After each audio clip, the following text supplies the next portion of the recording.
Good afternoon, YouTube. We interrupt your regularly scheduled program to bring you this special report. So today is September 11th, 2017. So obviously the main news is still on the hurricanes and whatnot, but all the memorial pages and all the patriotic hoopla that goes along with September 11th, 2001 is being rapidly published and put out. And I think this would be a more appropriately named day as America's Cognitive Dissonance Day. Being presented evidence and refusing to accept it and accepting a lie, I think is where we're at in America in regards to this day. It's been 16 years and people are continually presented with evidence that contradicts the official story. The official story has very little evidence other than what the government told you, and people have refused to accept it. Cognitive dissonance. The most blaring and easily shown evidence: one, the lack of debris at the Pentagon; two, the lack of debris at the Pennsylvania Shanksville crash site; and I think three would be World Trade Center 7 being the most blatant of all the three, in my opinion, in how that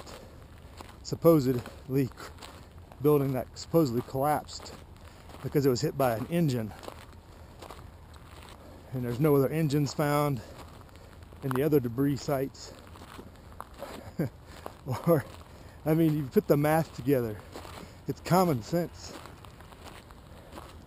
Maybe it's just not commonly taught these days, deductive reasoning, or not even in those days. When you have two plane crash sites that contain no engine debris, no large engine remnants from these huge jet turbines, but yet supposedly Building 7 was hit by one of these engines that fell off of one of the other towers, getting hit, and it collapsed the building. Seriously, people, you can't continue to function unless you're just trying to protect your emotional state, which is usually why cognitive dissonance exists, is to help protect a preconceived notion that just your mindset can't process. Sorry, I had to get the wind kicking a little bit, trying to get out of the wind here, seems like. So, the reasons for cognitive dissonance and people just not being able to associate their reality with the truth. I'm not going to tell you why or how it happened, but I think the evidence shows that all of us, were most clearly lied to. Was that lie to protect our feelings? So we didn't, suffer an emotional state that would hurt everybody? Wasn't the event traumatic enough? Yada yada. Your government's only going to lie to you to get their own way, which was presented not only a short time thereafter, but years later. It's being propagated now. We are now in a 1984 continuous state of war. Will these kids that grow up, they'll always be like, we've always been in war with Central Asia. Eurasia, Oceania, whatever they want to make up. Because they've proven to themselves that they can make the rules and the people will just follow along with the official story.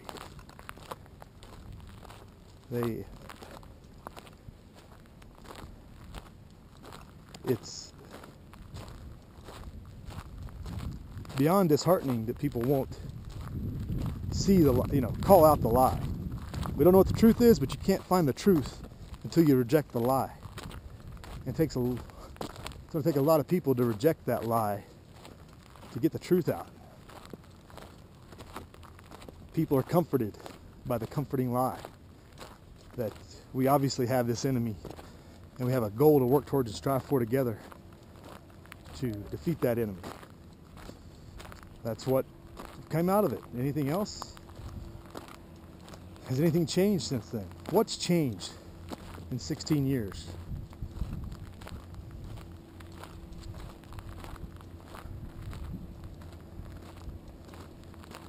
Ask yourself. I'm not going to answer it.